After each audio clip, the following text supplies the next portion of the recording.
Cette aventure à la rencontre du Seigneur a souvent conduit les moines loin des villes, au désert ou dans la solitude et le silence.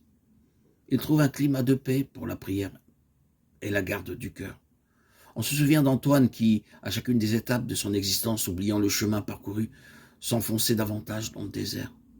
Que l'on pense aussi au désert de la Chartreuse, à celui de l'Athos, au désert d'Optino en Russie, au lieu écarté que les fils de Saint-Benoît, de Saint-Bernard sont allés habiter.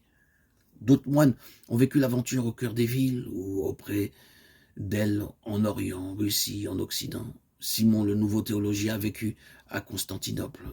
Saint Serge près de Moscou, Sainte Thérèse d'Avila a installé ses carmels dans les villes d'Espagne.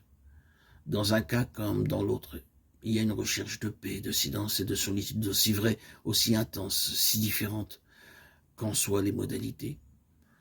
Leur amour de la retraite n'a pourtant jamais empêché les moines d'accueillir ceux qui venaient rechercher leurs conseils ou partager leurs prières.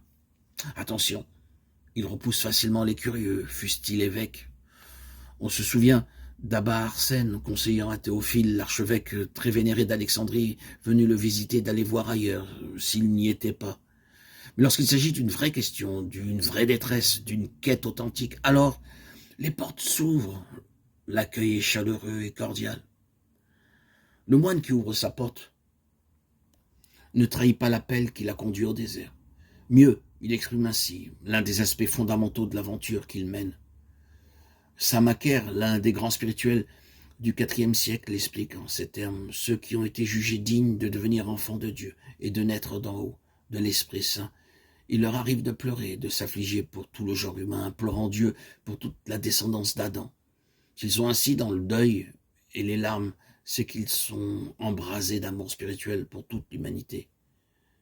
Puis, de nouveau, l'Esprit suscite en eux une telle allégresse et un tel élan de charité qu'ils voudraient, si c'était possible, enfermer dans leur cœur tous les hommes, sans distinguer les mauvais des bons. Voilà pourquoi le farouche solitaire sait accueillir et consoler avec chaleur. Le Christ, qu'il a rencontré dans le secret du désert, a semé dans son cœur ce désir que tous les hommes soient sauvés, désir qui l'a conduit à se faire homme pour notre salut. Aussi le cœur purifié par l'Esprit déborde-t-il de miséricorde pour toute la création. C'est ainsi que les monastères devinrent rapidement des lieux de pèlerinage. Certains moines fameux durent se protéger de l'envahissement des questionneurs, mais ne les renvoyaient pas, que l'on pense par exemple à ces grands conseillers spirituels qui furent au VIe siècle, Barsanuph et Jean de Gazan, communiquant avec leurs visiteurs par des billets qui ont été conservés et qui témoignent d'un admirable discernement.